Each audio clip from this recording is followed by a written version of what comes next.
हो गया।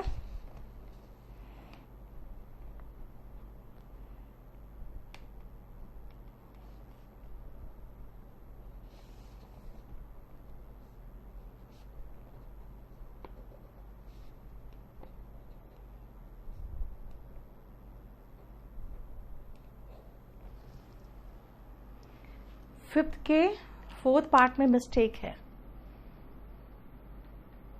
बेटा, मिस्टेक नहीं है, वो आपको बताया है कि कौन सा पार्ट में मिस्टेक है ये निकालना है। हाँ, सो सही कैसे करना है वो तो यहाँ पे दे दिया है मैंने, ठीक है।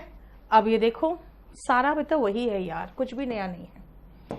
ही विल रिवाइज इट जब ये वापस आएगा, वेन ही कम्स बैक होगा। इज और कम्स एक साथ क्यों होगा? सिंपल प्रेजेंट टेंस भी तो सही लगाओगे। वेन ही कम्स बैक कहाँ है? When he come back, on coming back, okay. जब आपके पास वेन ही कम्स बैक किसी ऑप्शन में नहीं है तो मैं क्या करूं? On coming back. क्यों? He will revise it on coming back. On जो होता है ना बेटा, ऑन के बाद वर्ब आईएनजी फॉर्म में होता है।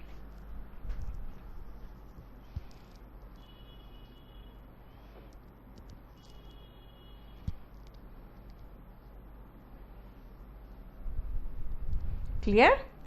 इफ ही हैज टाइम, अगर उसके पास समय होता होगा। V1 देखो, V1 SES वाला स्ट्रक्चर है ये। ही विल टेलीफोन, ठीक है। अगर उसके पास समय होगा तो वो फोन करेगा। Future conditional, no improvement. चलो बनाओ, खत्म ही हो रहा है, लेकिन हाँ अभी कुछ और है इसके कंफ्यूजन, उसको करना है फिनिश।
चलो, if I will get an opportunity, खत्म मामला। इफ वाले भाग में ही विल लगा दिया। If I get, be quick, जल्दी करो नहीं तो ट्रेन मिस हो जाएगी। वुड क्यों लगेगा? पास्ट टेंस की बात थोड़ी है, नहीं तो मिस हो जाएगी ये, otherwise you will miss the train, ठीक है ना। फ्यूचर की बात है भाई, फ्यूचर के लिए इंस्ट्रक्शन दिया जा रहा है, ठीक है। अब आओ, कुछ और स्ट्रक्चर्स है जो देखना जरूरी है, और इस पेज को बहुत ध्यान से पढ़ना क्योंकि ये थोड़ा सा आपको कंफ्यूज करेगा।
हो गया?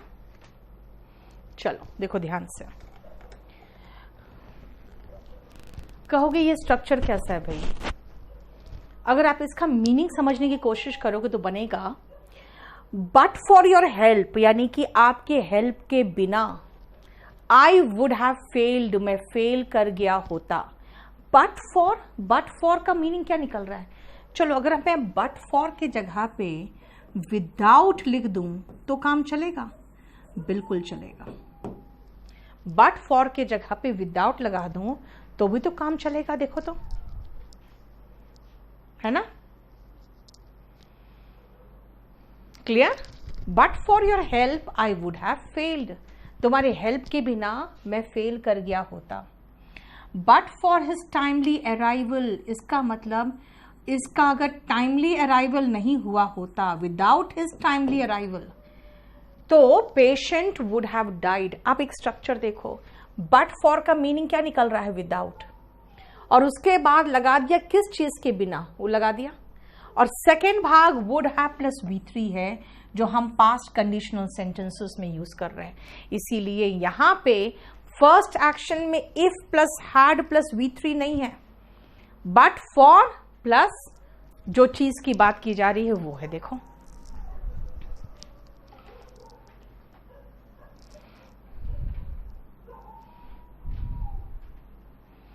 ठीक है? क्लियर? अब आओ, सेकेंड और थर्ड भी एक डिफरेंट स्ट्रक्चर है। इस स्ट्रक्चर में देख लिया ना आपने, नेक्स्ट वाला पोर्शन तो वही है जो हम पढ़े हुए हैं, लेकिन पहला वाला पोर्शन थोड़ा अजीब सा है। देख लो, याद रखना जो 90% क्वेश्चंस है सिर्फ 3 स्ट्रक्चर से आता है। क्या? पहला में इफ वाले भाग में विल दे देगा, हो गया, उसको हम टाइप 1 कहते हैं। दूसरा, इफ वाले भाग में वॉज दे देगा, जो हमें वर लगाना है, वो टाइप 2 है।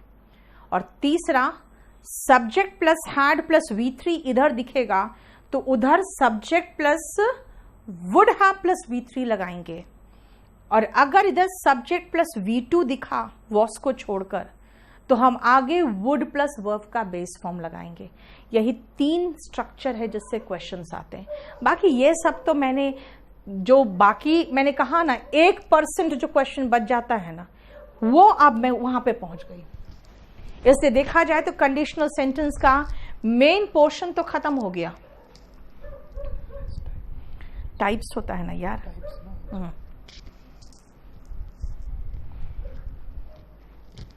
अब आओ, कहोगे मैम आपने सिखाया है सब्जेक्ट प्लस V2, तो वुड प्लस V1 सिखाया था, वुड प्लस वर्ब का बेस फॉर्म सिखाया था, और हैड प्लस V3 था तो आपने वुड हैव प्लस V3 सिखाया था।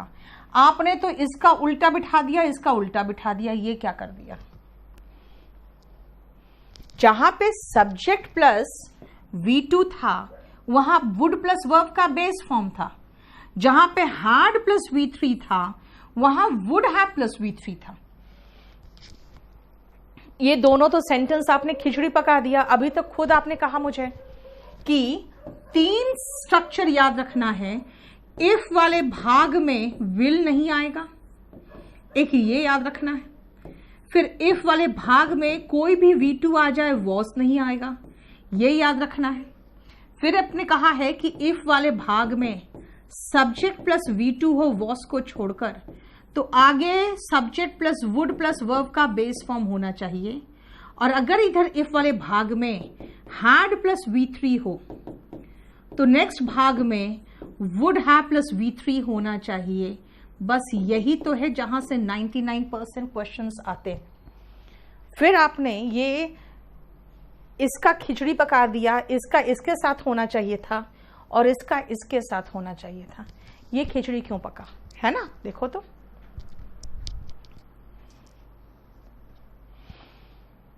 है ना? बोलोगे सेकेंड और थर्ड तो बिल्कुल अजीब सा खिचड़ी है। ये क्या है?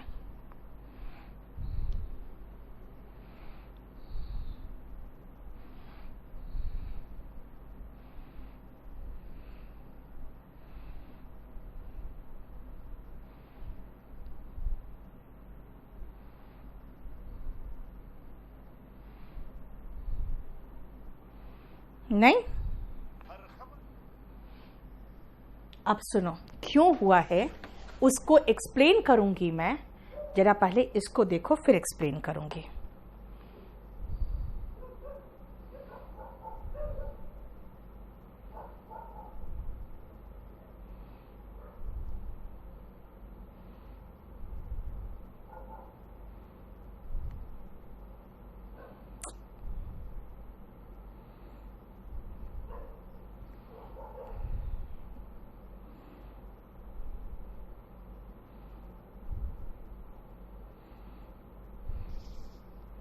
देख लिया?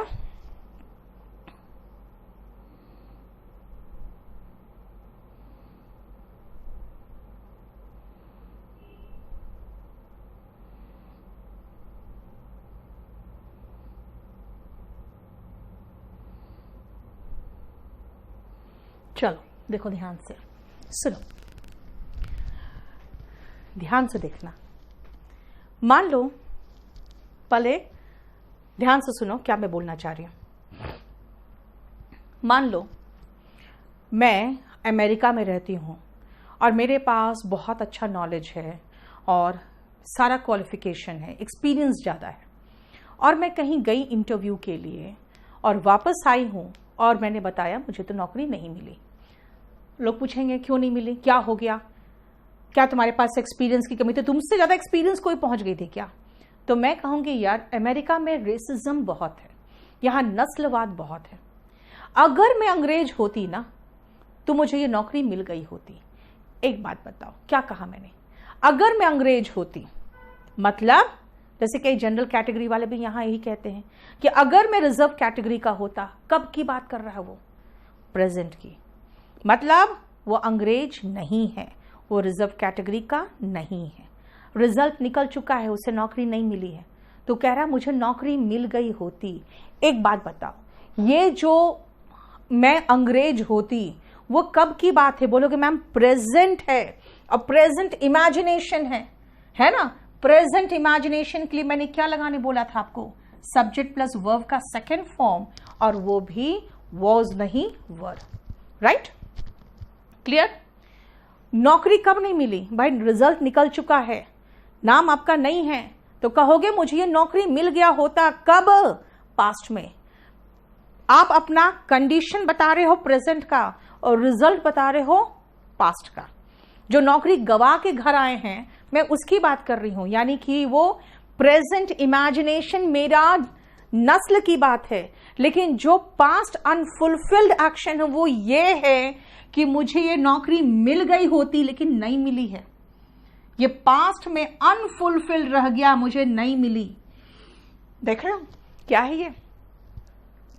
ये है खिचड़ी वाला, मतलब मिक्स्ड, जहां पे पहला तो प्रेजेंट इमेजिनरी पोस्ट है और second past unfulfilled action.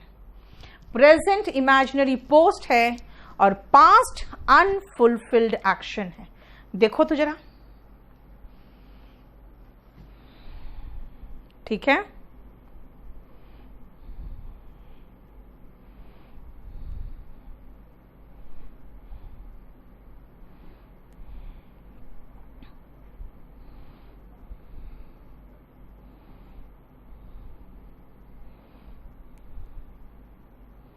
Clear? बोलो कोई प्रॉब्लम यहां तक? Now come to the next one. सुनो ध्यान से, फिर से वैसा ही एक स्ट्रक्चर देखो और इसको समझने की कोशिश करो। इसको ज्यादा आपको टेंशन लेने की जरूरत नहीं है, मात्र एक ही क्वेश्चन था आज तक जो आया हुआ है, इसीलिए मैंने उसको डाल दिया है। ठीक है,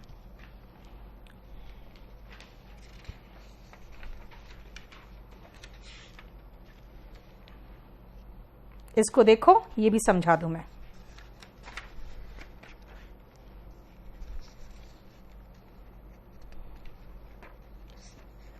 और ये कंडीशनल सेंटेंस आज खत्म हो जाएगा।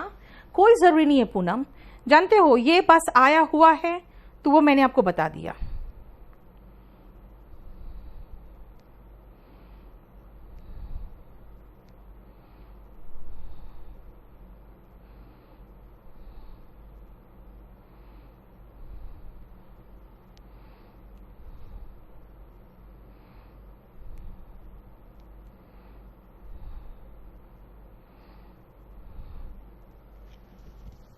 चलो अंकित, मैंने ऑलरेडी अपने स्टाफ को दे दिया है।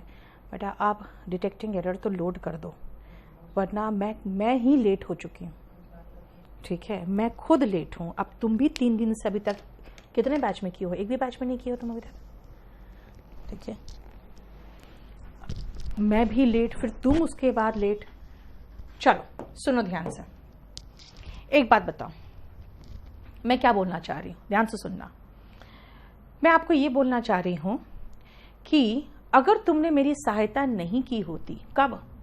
मान लो पिछले साल मैं बहुत भयानक बीमार थी और अकेले घर में थी, और आप बाई चांस मिलने आ गए और आपने देखा कि इसकी हालत तो बहुत खराब है, तो मुझे हॉस्पिटल ले गए। तो मैं कहूंगी अगर तुमने मुझे उस समय हेल्प नहीं किया होता तो आज मैं जिंदा नहीं होती। कब की हेल्प की बात है? बोलोगे मैम पास्ट की, क्योंकि अगर हेल्प नहीं किया होता, भाई ऐसा नहीं हुआ, इसलिए अनफुलफिल्ड है, तुमने हेल्प कर दिया, आज मैं जिंदा नहीं होती। वो कब की बात है? प्रेजेंट इमेजिनरी है, प्रेजेंट इमेजिनरी पोस्ट है कि मैं जिंदा नहीं होती, यानी जिंदा हूं ना। देखो आवा, यही तो है। अगर पास्ट अनफुलफिल्ड एक्शन का सबऑर्डिनेट क्लॉज ले रहे हो तो हैड प्लस V3 है, और प्रिंसिपल क्लॉज किसका ले रहे हो? प्रेजेंट इमेजिनरी पोस्ट का। प्रेजेंट इमेजिनरी पोस्ट में याद है प्रिंसिपल क्लॉज क्या था? वुड प्लस वर्ब का बेस फॉर्म था। देखो खिचड़ी है, ये दोनों क्वेश्चन खिचड़ी है। ठीक है, बस ये दोनों क्वेश्चन आया हुआ है जो खिचड़ी है, अदरवाइज जनरली ऐसे मिक्स्ड क्वेश्चंस नहीं आते। फिर कहां से आते हैं? मैंने आपको बस ये एक लाइन याद कर लो, इफ वाले में वॉस नहीं आता, हो गया। इफ वाले में विल शाल नहीं आता, हो गया। Subject plus V2, would plus verb का base form. Subject plus V2 में वॉस नहीं आता, याद रखना। तो सेकेंड पार्ट क्या होगा? वुड प्लस वर्ब का base form. Next subject plus had plus V3, उधर वुड हैव प्लस V3, बस खत्म है। कंडीशनल सेंटेंस में 99% सेंटेंसेस इसी में खत्म है। मेरा काम है पूरा दिखाना आपको, इसीलिए मैं पूरा दिखा रही हूं।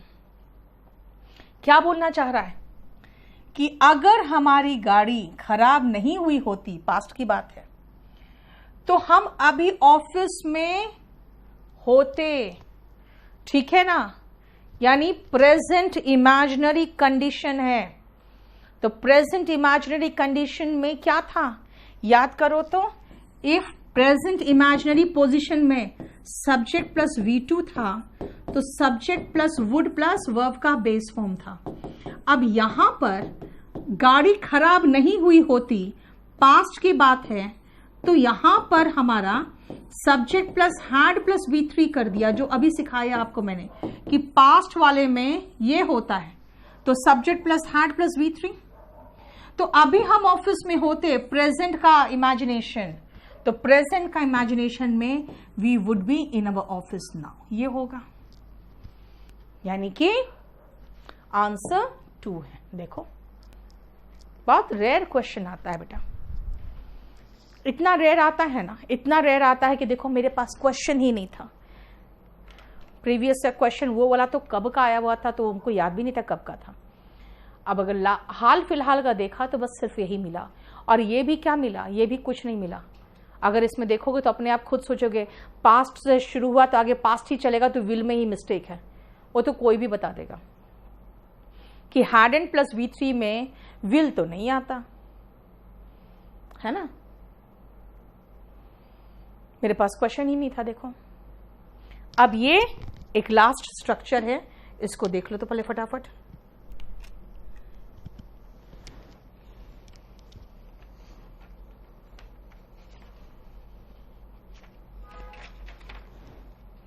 इसका तुमसे हम मांगते रह गए 1 से 13 नंबर पेज तक। अब पिछला जो करेक्शन था उसके साथ तुम दिए नहीं, हाँ दोगे इसके साथ तब मैं देखूंगी मैं। अब पिछला जो मेरा करेक्शन था वो भी दो साथ में।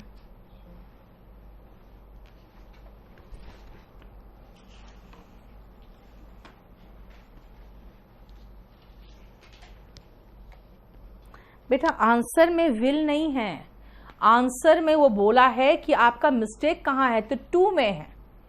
और मिस्टेक सही कैसे होगा, तो वो वहां दिया है। डिटेक्टिंग एरर में कई बार ऐसे आते हैं जब आपको चारों ऑप्शन दे देता है, बोलता है मिस्टेक किसमें ये बताओ। देखो यहाँ कोई सेंटेंस इंप्रूवमेंट वाला क्वेश्चन थोड़ी है ये। इसको रीड करो फटाफट।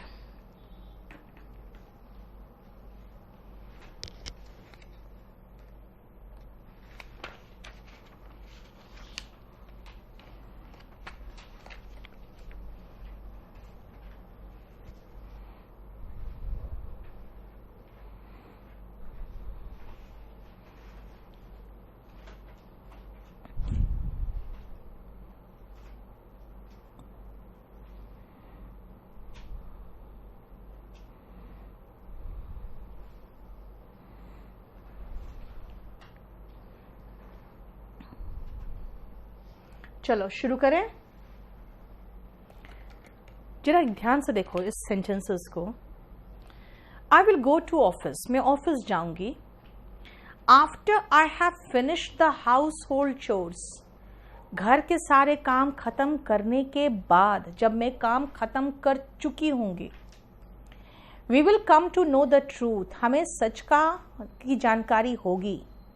After the investigation has finished, investigation जब खत्म हो चुका होगा तब। आप एक चीज मार्क कर रहे हो कि ठीक है ये सेकेंड एक्शन है कि मैं ऑफिस तो बाद में जाऊंगी, पहले काम खत्म कर चुकी होंगी। हमें सच की जानकारी होगी जब इन्वेस्टिगेशन खत्म हो चुका होगा। लेकिन हमने तो ये पढ़ा है कि फर्स्ट एक्शन में सिंपल प्रेजेंट टेंस लगता है। अब यहां पे ये हैज वगैरह कहां से आ गया, इसमें हैज आ गया, उसमें हैव आ गया। ये तो हमें प्रेजेंट परफेक्ट का स्ट्रक्चर दिख रहा है ना। इसमें भी द इन्वेस्टिगेशन हैज फिनिश्ड, तो इसका मतलब ये भी तो प्रेजेंट परफेक्ट का स्ट्रक्चर है।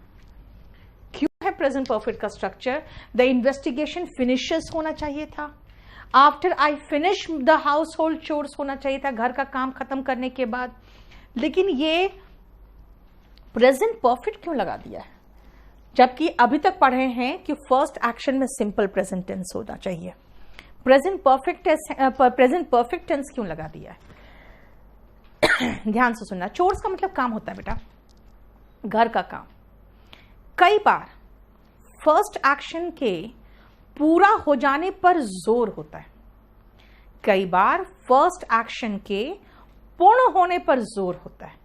ऐसे कंडीशन में आप सिंपल प्रेजेंट टेंस की जगह पे प्रेजेंट परफेक्ट टेंस भी लगा सकते हैं। जैसे मैं ऑफिस जाती हूं जब मेरा पूरा घर का काम खत्म हो चुका होता है तब। वो हम लोग को सच मालूम पड़ेगा कब? जब इन्वेस्टिगेशन खत्म हो चुका होगा तब। यानी कि अगर हम एक्शन के कंप्लीशन पे जोर देते हैं तो हम प्रेजेंट परफेक्ट टेंस का प्रयोग कर सकते हैं। ठीक है, देख लो। सिंपल प्रेजेंट टेंस के स्थान पर, सिंपल प्रेजेंट टेंस के स्थान पर प्रेजेंट परफेक्ट टेंस का प्रयोग कर सकते हैं। देखो जरा ध्यान से। इसीलिए सिंपल प्रेजेंट टेंस के स्थान पर आप तब प्रेजेंट परफेक्ट टेंस का प्रयोग कर लेना जब आप बिल्कुल एक्शन कंप्लीशन की बात करोगे।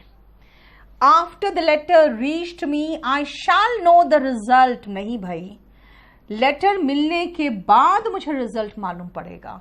कौन सा होगा?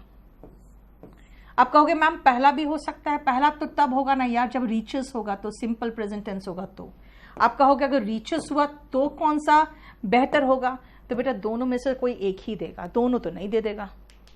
ठीक है, आफ्टर का मतलब ही हो गया उसके होने के बाद।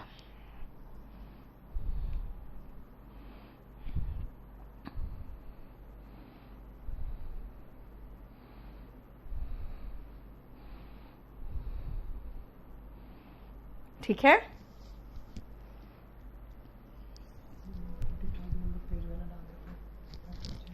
आप इसको आप चेंज कर दो और आप लोग का आज कंडीशनल सेंटेंस चेंज हो जाएगा बेटा। ठीक है,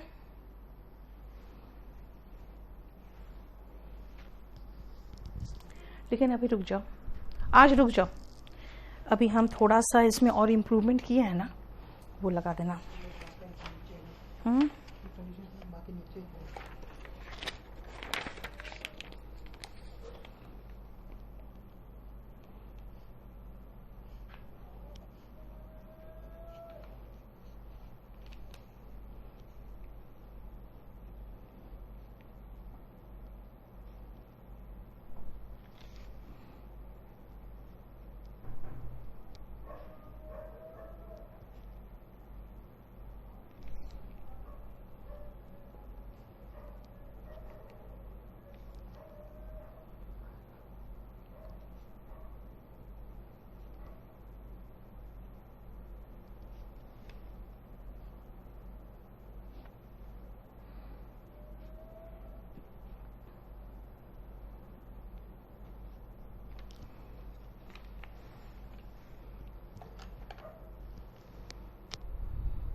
अभी एक बार है ना, ये थोड़ा सा इम्प्रूव्ड और हो के आपको मिल जाएगा, उसके बाद उसको देखना।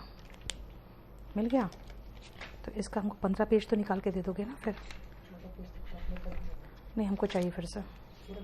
हाँ, इसमें लगा दो पूरा, 13 तक लगा के हमको दे दो। चलो अब आओ, प्रेजेंट कंडीशनल सेंटेंसेस बेटा क्वेश्चंस उससे नहीं आते। बोलोगे क्यों नहीं आते? क्यों नहीं आते? इसलिए नहीं आते क्योंकि यह सीधा सीधा ट्रांसलेशन हो रहा है। कैसे? अगर मैं दिल्ली आता हूं, सिंपल प्रेजेंट टेंस से, if I come to Delhi, तो आपसे मिलता हूं, आई मीट यू। ये आपका रूटीन है, जब जब दिल्ली आते हो तब तब मुझसे मिलते हो। ये क्या है? ये तो सीधा सीधा रूटीन है। अगर तुम मेरा इंतजार कर रहे हो, if you are waiting for me, तो कल आना, कम टुमारो। अगर तुम काम खत्म कर चुके हो, if you have finished the work, तो तुम घर जा सकते हो। जब परमिशन दिया जाता है ना, तो मे प्लस वर्ब का बेस फॉर्म लगता है। और देखो, simple present, present continuous, present perfect हो गया। अब प्रेजेंट परफेक्ट कॉन्टिन्यूअस, अगर वो 1 घंटे से सो रहा है, if he has sleeping for an hour, तो मैं उसे तंग नहीं करूंगी, I will not disturb him. देखो, कोई प्रॉब्लम? बेटा देन नहीं आता, इफ का जोड़ा देन नहीं होता, इफ का जोड़ा देन नहीं होता, इसलिए तो के लिए कुछ नहीं लगाओगे, कॉमा लगाओगे। यहां पे देखो एग्जैक्ट ट्रांसलेशन से बन रहा है, इसलिए कहोगे नहीं ma'am, I will meet. I will meet तो तब आएगा ना जब आप बोलोगे अगर मैं दिल्ली आऊंगा तो मिलूंगा। ये तो आपका रूटीन है, जब भी दिल्ली आते हो तो मिलते हो, ये है। तो इस तरह के सेंटेंसेस एग्जाम में इसलिए नहीं आते क्योंकि एज इट इज आप हिंदी से इंग्लिश ट्रांसलेट करोगे तो सही होगा। क्वेश्चन कहां से आएंगे? जब आप ट्रांसलेट करोगे और गलत होगा। अगर मैं दिल्ली आऊंगी, if I will come to Delhi, I के साथ वॉस लगता है। If I was a doctor, यही गलत हो गया। और स्ट्रक्चर में गलती तो हम करते ही हैं, इसीलिए 2 स्ट्रक्चर था, जहां गलती करते हैं वहां से क्वेश्चंस आते हैं। ये हमारा हो गया कंडीशनल सेंटेंस खत्म। हालांकि लास्ट में हमने आपको स्ट्रक्चर लगा के एक दे दिया है, क्योंकि जो टीचर्स के एग्जाम होते हैं ना, उसमें कई बार ऐसा देता है कि आपको स्ट्रक्चर दे देगा या कोई सेंटेंस दे देगा कंडीशनल का और पूछेगा ये किस टाइप का है, ये कौन सा टाइप है, 0 टाइप है, फर्स्ट टाइप है, सेकेंड टाइप है, थर्ड टाइप है। इसलिए मैं अब इसको भी इंक्लूड कर दे रही हूं कि कौन से टाइप का है और लास्ट में पूरा एक साथ सब स्ट्रक्चर दे रही हूं। ठीक है, क्वेश्चन टैग पहले से ही ठीक था, ठीक है, पहले से ही ठीक था, इसीलिए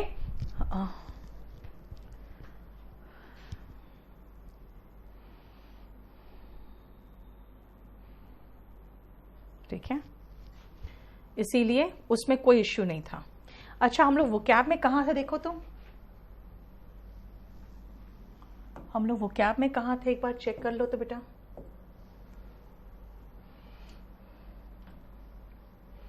हम लोग कंडीशनल सेंटेंस भी खत्म कर लिए।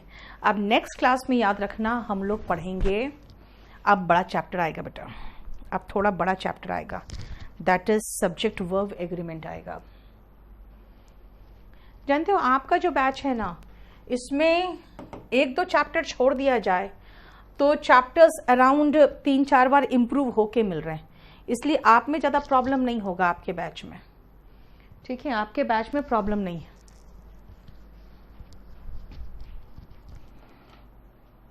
जैसे कंडीशनल सेंटेंस आपसे पहले सिर्फ एक बैच में हुआ था, इसलिए इसमें थोड़ा दिक्कत है। अभी जैसे एक बैच में नाउन पहली बार हो रहा है, उसमें बड़ा दिक्कत हो रहा है, क्योंकि 5 नंबर बैच में मैंने नाउन लिख के पढ़ाया था, तो अभी मैं उसमें पहली बार नाउन टाइप करा के पढ़ा रही हूँ, तो उसमें बहुत दिक्कत हो रहा है, क्योंकि उसका कहीं ना कहीं कुछ ना कुछ निकलता रहता है प्रॉब्लम। 9 नंबर से कौन सा शीट में थे हम लोग,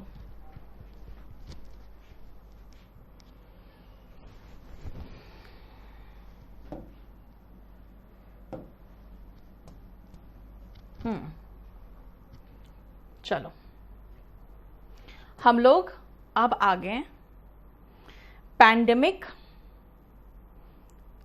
एंडेमिक और एपिडेमिक, है ना, ये ना है, यहां पर थे। ठीक है, चलो ये मैं आपको अलग तरीके से समझाऊंगी, इसीलिए देखो जरा ध्यान से देखना।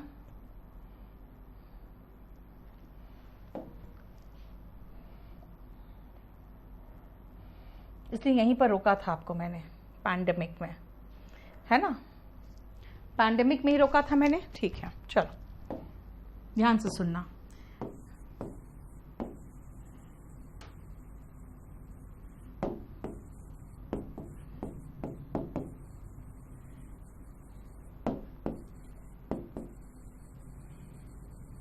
ध्यान से सुनना, ये तीनों हम बीमारी के लिए इस्तेमाल करते हैं, ये तीनों वर्ड बीमारी के लिए ही इस्तेमाल करोगे। सबसे पहला चीज, ये तीनों वर्ड हमेशा बीमारी के लिए ही इस्तेमाल होगा। ठीक है, दूसरी बात, पैन मतलब हुआ ऑल और डेमो का मतलब होता है पीपल, तभी तो डेमोक्रेसी में पीपल का रूल चलता है। एपी जहां दिखे समझ जाओ बाहर, और एंडो जहां दिख जाए वहां समझो अंदर की बात है। एंडो से यहां एंडेमिक बना है। ठीक है, एंडो और देखो डेमिक। ठीक है, अब सुनो ध्यान से, पैंडेमिक फिर क्या है भाई, इतना भयानक पैंडेमिक झेल चुके हो कि अब कोई पूछेगा तो आपको जवाब देने की जरूरत ही नहीं है पैंडेमिक क्या है, सबको आता है। क्या है?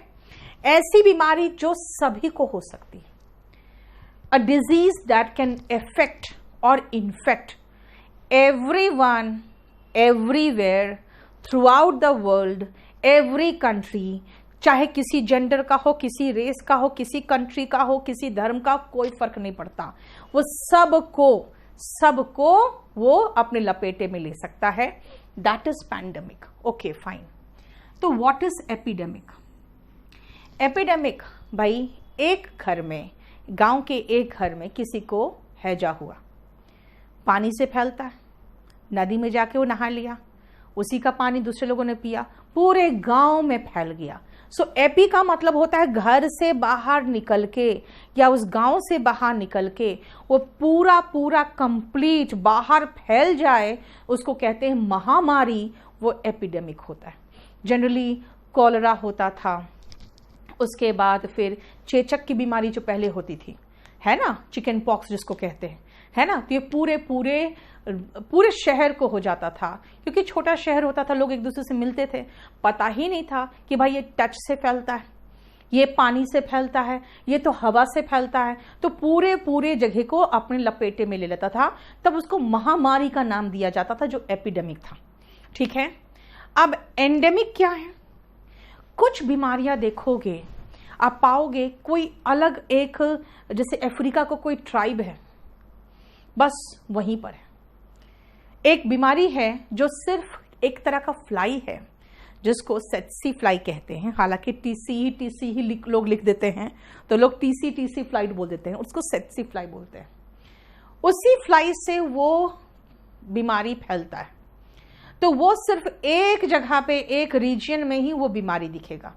कुछ बीमारी होता है जो क्या है, वो है इनहेरिटेड, और ऐसे ट्राइब्स अपने में ही शादी करते हैं, वो बाहर वालों से शादी भी नहीं करते, तो वो बीमारी उनके ट्राइब्स में दिखता है, बाहर कहीं नहीं दिखता, यानी एंडो ही रह गया, क्योंकि सेट्सी फ्लाई से फैल रहा है, तो वो वहीं के लोगों में इन्फेक्ट कर रहा है। अगर कोई इनहेरिटेड बीमारी है तो उसी ट्राइब को इन्फेक्ट कर रहा है, क्योंकि बाहर वो शादी ही नहीं करते, है ना। तो ऐसी बीमारियां जो सिर्फ अंदर ही अंदर कुछ रीजन में हैं, कुछ ट्राइब में हैं, कुछ लोगों में हैं, जो एक रीजन में रहते हैं, उसको एंडेमिक कहते हैं। बस खत्म हो गया, समझ में आ गया, रूट से समझा दिया मैंने। और देखो क्या लिखा है, पैंडेमिक, विश्वव्यापी महामारी, a disease that spreads over the whole country और द होल वर्ल्ड, एनीवेयर, किसी को भी इन्फेक्ट कर सकता है ये बीमारी। ठीक है, एंडेमिक जातीय या स्थानिक बीमारी है ना, स्थानीय होता है, यानी found in a particular place और पर्टिकुलर ग्रुप ऑफ पीपल। और एपिडेमिक महामारी और वाइड स्प्रेड डिजीज। देखो रख दो,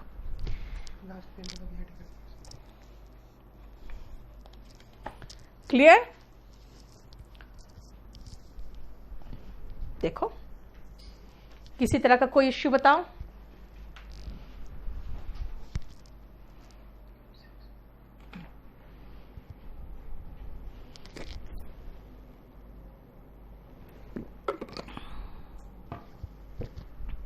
अब आओ नेक्स्ट, रूट ध्यान से समझना। MNESIA, MNESIA, बेटा ये जो है ना, ये वर्ड, ये मेमोरी का रूट है, मेमोरी का रूट है। देखो ठीक है, याद रखना, ए लगा दिए, ओके, ए, अन, इन, डिस, है ना, ये सब क्या होता है, कोई भी शब्द को नेगेटिव बना देता है ना। सेटिस्फैक्शन, डिससेटिस्फैक्शन, एबिलिटी, इनएबिलिटी, है ना, इसका मतलब है इन, अन, ए वगैरह सबको नेगेटिव बनाता है। इसका मतलब मेमोरी का नेगेटिव, मेमोरी लॉस। एमनेशिया होता है ऐसी बीमारी जब आदमी भूलने लगता है। लेकिन एक और बात है जो बताया गया है कि भाई हमारी जो ब्रेन है, ब्रेन में सब कुछ स्टोर करने की क्षमता है, जैसे कंप्यूटर में, बस खाली आपको एक प्रोग्रामिंग करना पड़ता है या तुम्हें याद दिलाना पड़ेगा कि देखो याद करो उस दिन की बात, अच्छा हाँ, क्योंकि कई बार हिप्नोटाइज करके लोगों को कहते हैं पुण्य जन्म में भी पहुंचा दिया गया है, क्योंकि कहते हैं कि ठीक है आपकी बुद्धि जो है वो खत्म हो सकता है, लेकिन आपका जो मेमोरी है, भाई पता नहीं मेमोरी कहाँ है आदमी का, वो लॉस नहीं होता। तो कहते हैं पैनमेशिया, पैनमेशिया मतलब होता है हमारी जो बुद्धि है, हमारा जो ब्रेन है, हमारा जो सबकॉन्शियस माइंड है, उसमें सब कुछ याद रखने की क्षमता होती है, यानी the continuation in memory of all mental impression, जो भी आपके साथ घटित हुआ है। एंड एमनेशिया, इसीलिए क्वेश्चन बेटा इससे नहीं आता, क्वेश्चन एमनेशिया से आता है, क्योंकि ये जो 11 नंबर है ना, ये सिर्फ एक कल्पना है, मान के चलता है कि ऐसा है, बेटा एपिडेमिक को पैंडेमिक नहीं बोलेंगे राजश्री। कारण क्या है ना, पैंडेमिक में यह क्षमता है कि वो हर जगह पे हो सकता है, यानी वायरस हो या बैक्टीरिया हो या कुछ भी हो, वो एक पर्टिकुलर एनवायरनमेंट में जिंदा रह सकता है, ठीक है। लेकिन ये तो ऐसा पैंडेमिक आया जो सारे एनवायरनमेंट में जिंदा रह सकता है ना। इसीलिए पैंडेमिक मतलब ऑल ओवर। एपिडेमिक होता है महामारी, पूरा पूरा गांव या शहर को लपेटे में ले लेता है। अब आओ, जब हम लॉस ऑफ मेमोरी पढ़ते हैं ना, तो कई बार पूछते हैं लॉस ऑफ मेमोरी है, लॉस ऑफ स्पीच से भी क्वेश्चन आता है, यानी आदमी में जो बोलने की क्षमता नहीं होती बिकॉज ऑफ सब मेंटल डिसेबिलिटी या कुछ बीमारी हो गया हो या कोई एक्सीडेंट हो गया हो, तो लॉस ऑफ जो स्पीच हो जाता है ना, उसको एफेशिया कहते हैं। इसलिए loss of memory and loss of speech से क्वेश्चन आता है, तो मैंने एक साथ लगा दिया दोनों को। देखो, दोनों को मैंने एक साथ लगा के छोड़ा है, ठीक है। अब आओ नेक्स्ट, पैनोफोबिया। याद रखना, ये फोबिया वर्ड जहां दिखे समझ जाओ डर। और ऑप्टिक फाइबर्स पता है ना कहां होता है आपके, ऑप्टिक नर्व्स कहां होते हैं? बोलोगे मैम आईज में होता है। अगर फिजिक्स के थोड़ा सा भी पढ़े हो एग्जाम के लिए तो ऑप्टिक्स पढ़ते हो, जिसमें आईज से रिलेटेड होता है, कैमरा से रिलेटेड चीजें पढ़ते हैं हम लोग, है ना। पैनोफोबिया, भाई पैन मतलब ऑल है, फोबिया मतलब डर। इसका मतलब हुआ सब चीज से ही डर, सभी चीजों से डर, है ना। और पैनऑप्टिक का मतलब क्या हुआ, यानी पैनऑप्टिक का मतलब, या पैन मतलब ऑल, ऑप्टिक मतलब नजर, यानी कि सब कुछ वाइड व्यू, दूर दूर तक हम सब कुछ देख सकते हैं, दैट इज पैनऑप्टिक। देखो एडजेक्टिव, क्लियर, सब रूट से ही चल रहा है, ध्यान से देखो। नेक्स्ट आओ, पहले आप इस पेज को देखो। डम नहीं अंजलि, डम का मतलब तो गूंगा होता है, एफेशिया होता है एक बीमारी, कुछ loss of because of certain reason loss of speech हो जाता है।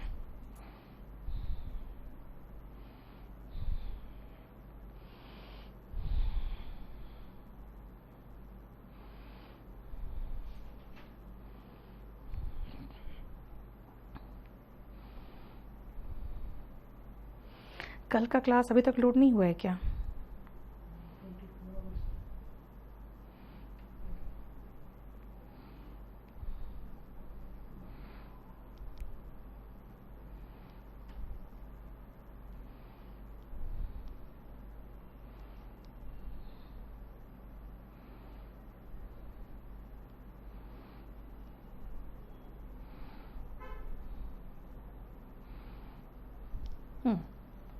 चलो, पैंटोमाइम देखो जरा ध्यान से सुनना। पैन का मतलब होता है ऑल, और बेटा माइम जो वर्ड है ना, ये खाली माइम वर्ड भी लोगे ना तो ये पैंटोमाइम के बराबर होगा। माइम बना है मम से, मम मतलब चुप होता है, तो माइम का मतलब चुप रह के जो अभिनय किया जाता है ना। देखिए वो चार्ली चैपलिन को, मिस्टर बीन्स देखना आजकल आता है जो मिस्टर बीन्स है ना, मूक अभिनय। तो पैंटोमाइम का मतलब ये मूक अभिनय है, जब आदमी कुछ अपने कम्युनिकेट कर देता है सारी बातें चेहरे से, एक्सप्रेशन से, बॉडी मूवमेंट से, बिना कुछ शब्द कहे, दैट इज पैंटोमाइम। और चाहो तो माइम भी वही सेम होगा। प्रकाश वो मैं करूंगी बेटा, नेक्स्ट लेवल में करूंगी मैं। अभी तो जानते हो इसके पहले के बैचेस में ये सारे वर्ड्स लिखे थे, इसका मैं हिंदी लिखती थी, इंग्लिश लिखती थी क्लास में। अब अभी ये बना है। नेक्स्ट लेवल में जब मैं जाऊंगी तब मैं आपको इसके फर्स्ट पेज में जितना रूट है वो उठा के डाल दूंगी, और उसके बाद सारे वर्ड्स में आऊंगी, तो थोड़ा सा टाइम लगेगा, अब इतना जल्दी नहीं बन पा रहा है। पैनोरामा का कोई ऐसा रूट नहीं है, होरामा है एक रूट है, नहीं छोड़ दो उसको। पैनोरामा, पैन मतलब ऑल, पैनोरामा भी वही हुआ बेटा, वाइड व्यू, ठीक है। वाइड व्यू मतलब दूर दूर तक जब आपका दृष्टिकोण होता है ना, दैट इज पैनोरामा। अब 18 नंबर से हम नेक्स्ट, चलो 18 कर लेते हैं, उसके बाद पेज नंबर 7 से अब नेक्स्ट क्लास में करेंगे। क्वेर फिश, याद रखना फिश का मतलब मछली होता है, क्वेर का मतलब विचित्र होता है, लेकिन यहाँ पे कोई मछली नहीं है, यहाँ पे ऐसा व्यक्ति है जिसका अजीब स्वभाव है, है ना, जिसका अजीब स्वभाव है, यानी कि उसका जो पर्सनालिटी है बहुत वियर्ड नेचर का है। A person whose behaviour seem strange, इसको हम ऑफ एसेंट्रिक बिहेवियर भी कहते हैं, क्योंकि एसेंट्रिक का मतलब होता है विचित्र, है ना। एक सेकेंड, मैं आपको रूट का के साथ ये लिख के दे दूंगी। एसेंट्रिक, देन वियर्ड, ठीक है, वो लिख के दे दूंगी आपको, रुक जाओ। 16 नंबर नहीं आया समझ में। 16 नंबर का मैंने बताया, जैसे बेटा मिस्टर बीन्स देखो, आप चार्ली चैपलिन देखो, वो कुछ नहीं बोलता है, एकदम चुप है और वो सब कुछ कर देता है अपने चेहरे के एक्सप्रेशन से, हाथ से, है ना। तो इसका मतलब वो क्या है, मुंह का अभिनय, यानी वो मम रह के उस सारा का सारा वो बता देता है। आज इतना ही रहने दो।